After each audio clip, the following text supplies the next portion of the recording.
ኃጢአትን በራሳችን አቅም መዋጋት አንችልም። We cannot do God's mission by our own strength. የእግዚአብሔርን ተልእኮ በራሳችን አቅም ማድረግ አንችልም። We need the Holy Spirit. መንፈስ ቅዱስ ያስፈልገናል።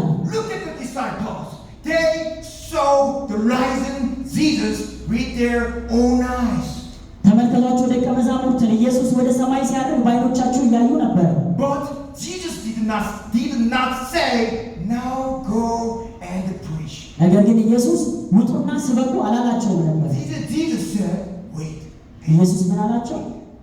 ቆይ ጠብቁ፣ ትንሽ ጠብቁ። So disciples waited in one room, 120 people during 10 days, and they prayed.